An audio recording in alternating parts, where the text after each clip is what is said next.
Assalamualaikum warahmatullahi wabarakatuh. Halo semuanya, saya Murni. Hari ini kita akan membahas salah satu materi penting dalam oceanografi, yaitu produktivitas laut. Yuk kita mulai.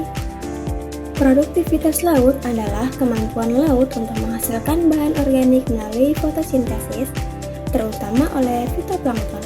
Ini adalah fondasi utama rantai makanan laut, sehingga produktivitas menentukan kekayaan laut dan potensi perikanan. Nah, produktivitas laut juga terbagi menjadi dua. Yang pertama ada produktivitas primer, yaitu hasil fotosintesis fitoplankton. Nah, yang kedua itu ada produktivitas sekunder, yaitu energi yang diteruskan ke zooplankton dan hewan laut lainnya.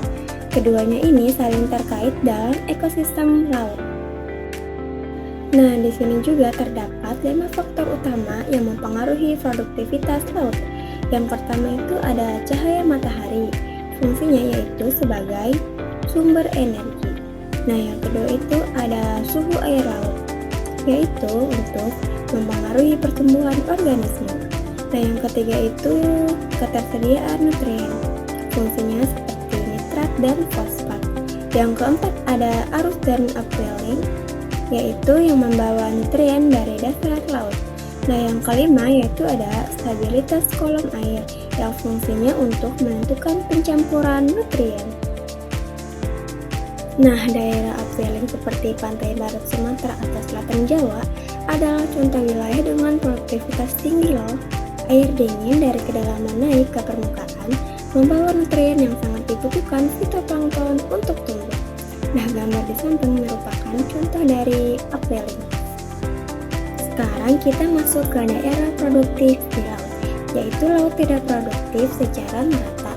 Nah, zona yang paling produktif yaitu di daerah pesisir, estuaria, wilayah upwelling. Sedangkan samudra terbuka biasanya kurang produktif karena kurang nutrien. Pentingnya produktivitas laut yaitu produktivitas menentukan ketersediaan ikan dan sumber daya laut lainnya.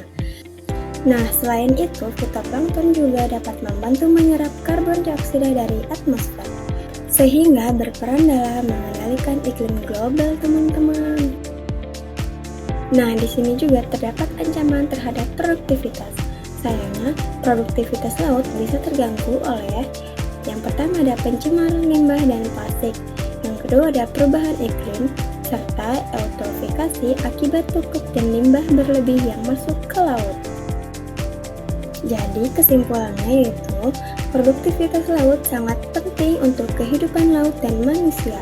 Menjaga keseimbangan ekosistem dan membatasi polusi adalah kunci untuk mempertahankan laut yang produktif. Terima kasih sudah menyimak mini teaching ini. Semoga bermanfaat dan menambah wawasan kita tentang laut ya. Wassalamualaikum warahmatullahi wabarakatuh. Kalian kepo nggak sih tentang lautan yang ada di bumi kita? Terutama faktor yang memengaruhi produktivitas primer. Faktor yang memengaruhi produktivitas primer. Let's play! Apa sih produktivitas primer itu? Produktivitas primer adalah laju di mana produsen primer yaitu organisme autotrof seperti tumbuhan dan fitoplankton yang dapat mengubah energi cahaya menjadi energi kimia dalam bentuk bahan organik melalui proses fotosintesis. Selanjutnya, produktivitas primer ini pasti dipengaruhi oleh beberapa faktor. Apa aja ya kira-kira? Nah, yang pertama ada suhu. Faktor pertama yang pastinya memengaruhi produktivitas primer yaitu suhu.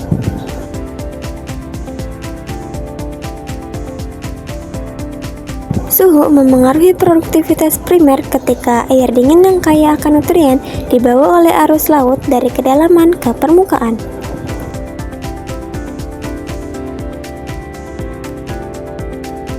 Nah, yang kedua yaitu ada penetrasi cahaya.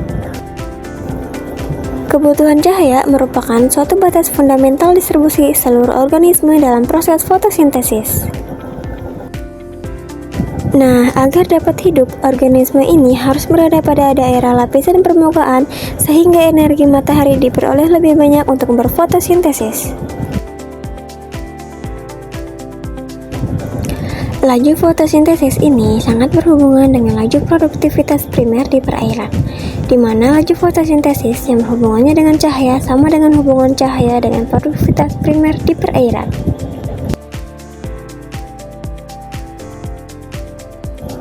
Di permukaan, nilai produktivitas primer cenderung tinggi, kemudian pada kedalaman di bawahnya sampai kedalaman tertentu akan menurun seiring sesuai dengan penurunan intensitas cahaya yang masuk ke perairan. Nah, yang ketiga ada nutrien.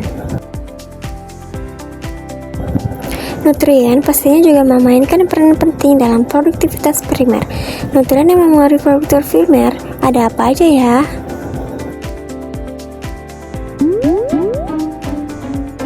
Nutrien mempengaruhi produktivitas primer yaitu nitrat, fosfat, dan silikat, di mana ini dibutuhkan organisme laut, salah satunya fitoplankton, untuk berfotosintesis dan juga pertumbuhannya.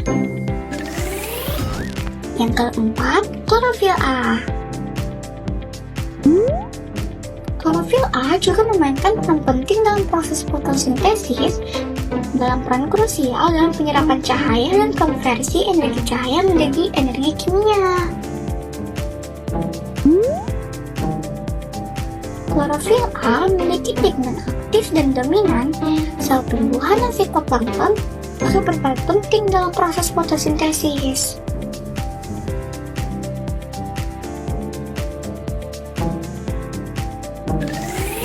Yang kelima, arus.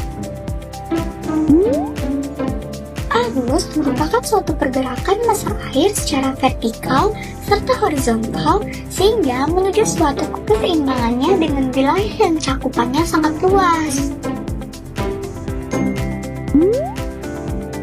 Dalam produktivitas primer, arus berperan penting dalam distributor nutrien dengan mengangkut air yang kaya akan nutrisi ke berbagai wilayah perairan dan sebagai penggerak fitoplankton untuk berpindah tempat dalam mencari nutrien.